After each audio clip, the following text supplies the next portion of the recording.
बिहार चुनाव 2025 से पहले एनडीए में सीट बंटवारे पर सहमति बन गई है और आज बात करें तो दिल्ली में बीजेपी की एक अहम बैठक के बाद इसकी औपचारिक ऐलान हो सकती है। सूत्रों के मुताबिक अगर बात करें तो जेडीयू 102, भाजपा को 101 सीटों पर चुनाव लड़ना है। साथ ही जानकारी के मुताबिक एनडीए के घटक दलों के बीच सीटों को लेकर के सहमति बन गई है और अब सिर्फ घोषणा बाकी है।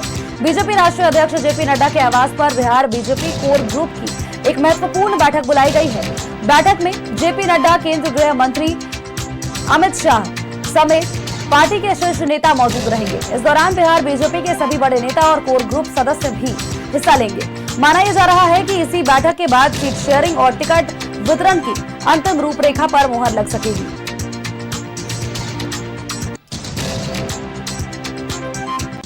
बिहार विधानसभा चुनाव 2025 से पहले एनडीए में सीट बंटवारे पर सहमति बन गई है। बड़ी खबर अपने दर्शकों तक साझा कर रहे हैं। एनडीए में सीट शेयरिंग का फॉर्मूला लगभग तय माना जा रहा है और कयास ये लगाए जा रहे हैं कि आज सीट शेयरिंग पर संभावित घोषणाएं की जा सकती है। बीजेपी 101 सीटों पर चुनाव लड़ सकती है, जबकि अगर बात करें हम जेडीयू की तो ये 102 सीटों पर चुनाव लड़ सकती है। और अगर सहयोगी दलों की बात करें तो 40 सीटें छोड़ने की रणनीति उनके लिए बनाई गई है। चिराग पासवान को 25 सीटों का ऑफर दिया गया है। इसके अलावा हम पार्टी को 8 सीटें मिल सकती हैं।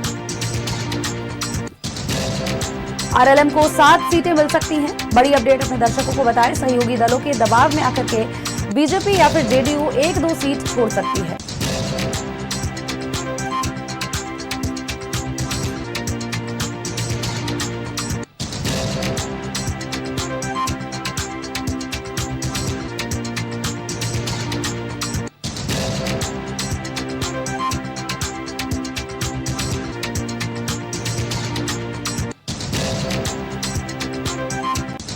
बिहार विधानसभा चुनाव 2025 से पहले एनडीए में सीट बंटवारे पर सहमति बन गई है और आज दिल्ली में बीजेपी की अहम बैठक के बाद इसका औपचारिक ऐलान हो सकता है। सूत्रों के मुताबिक जेडीयू को 102, भाजपा को 101 सीटों पर चुनाव लड़ना हो सकता है। साथ ही एनडीए के घटक दलों के बीच सीटों को लेकर के सहमति बन गई है। खबर पर अधिक अपडेट्स के साथ हमारे सहयोगी आशुतोष हमारे साथ बने हुए हैं। आशुतोष, देखिए लगातार सीट शेयरिंग को लेकर के फॉर्मूला तय करने की और रणनीति बनाने का सिलसिला अभी फिलहाल जारी है। एनडीए की बात करें चाहे इंडिया गठबंधन की बात करें, सभी अपनी अपनी तरफ से बैठकों का दौर उनका चल रहा है। हालांकि आज दिल्ली में जेपी नड्डा के आवास पर बीजेपी कोर ग्रुप की एक अहम बैठक है। नहीं, बिल्कुल। और ये बैठक इसलिए बुलाई गई है क्योंकि बीजेपी अपने कैंडिडेट के लिस्ट को फाइनल करने की तैयारी कर रही है और जो सूचना मिल रही है उसके मुताबिक कल एक और बैठक होनी है जो केंद्रीय चुनाव समिति की बैठक होगी और उस बैठक के बाद जो है वो फाइनल लिस्ट कैंडिडेट की पहले चरण की लिस्ट जो है वो जारी कर दी जाएगी। और अगर एनडीए के सीट शेयरिंग की बात करें तो लगभग प्रारूप जो है वो फाइनल हो चुका है और जो सूचना मिल रही है, क्योंकि बीजेपी के प्रदेश अध्यक्ष ने खुद कहा था कि अगर दिल्ली की बैठक से वो लौट पाते हैं तो आज ही संयुक्त रूप से ये घोषणा कर दी जाएगी। क्योंकि अभी बीजेपी के तमाम वरिष्ठ नेता दिल्ली में हैं, इससे देखना होगा कि आज ये घोषणा हो पाती है या नहीं हो पाती है। और जो आंकड़े निकल कर सामने आ रहे हैं उसके मुताबिक बीजेपी 101 या 2 सीटों पर चुनाव लड़ सकती है। इसके अलावा जेडीयू की बात करें तो जेडीयू भी 102 सीटों पर चुनाव लड़ने की संभावना जताई जा रही है। चिराग पासवान 24 या 25 सीट पर चुनाव लड़ सकते हैं। वही मांझी के बारे में बताया जा रहा है कि 7 या 8 सीट उनको मिल सकता है और उपेंद्र कुशवाहा को 6 या 7 मिल सकता है। मतलब जो एनडीए के जो घटक दल हैं उनकी जो सीटों की संख्या होगी 1 या 2 आगे पीछे हो सकती है, लेकिन इतना तय माना जा रहा है कि एनडीए के जितने भी घटक दल है एक आम सहमति बनती नजर आ रही है और उसकी घोषणा भी अब जल्द हो जाएगी। बिल्कुल आशुतोष, और जो बयान निकल करके सामने आ रहे हैं, देखिए लगातार बैठकों का दौर चलता रहा। ऐसे में चिराग पासवान को भी हमने सुना, जीतन राम मांझी को भी हमने सुना।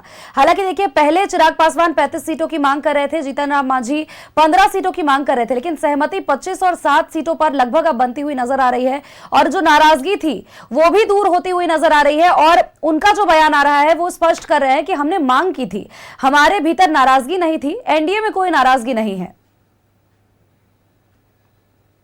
सीटों की शर्त जरूर थी, इतनी सीटें जरूर मांगी जा रही थी, मांझी की बात करें या फिर चिराग की बात करें, लेकिन जब आपको विधानसभा की सीटें नहीं मिलती हैं तो उसके अलावा कई विकल्प भी होते हैं। जैसे चिराग पासवान को विकल्प के तौर पर राज्यसभा की सीट का ऑफर किया गया, इसके अलावा एमओसी सीट का ऑफर किया गया। ये ऑफर भी चिराग पासवान को दिए गए हैं और जो जानकारी मिल रही है उसके मुताबिक मांझी को भी उसी तरह के ऑफर की आवश्यकता थी और मांझी को भी उसी तरह का ऑफर दिया गया है। यही वजह है कि दोनों संतुष्ट नजर आ रहे हैं।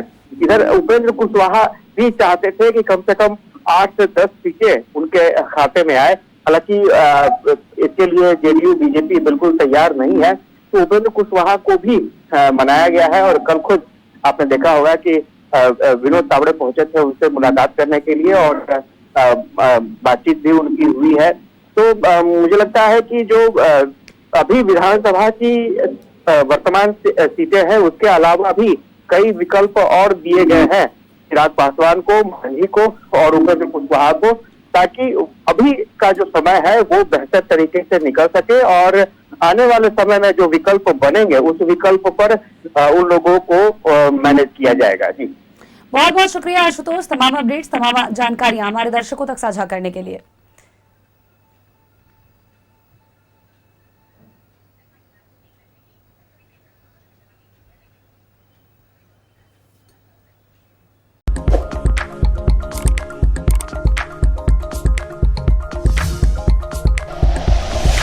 Like and share videos, subscribe करें हमारा चैनल और प्रेस करें बेल आइकॉन। न्यूज़ 11 भारत, सच है तो दिखेगा।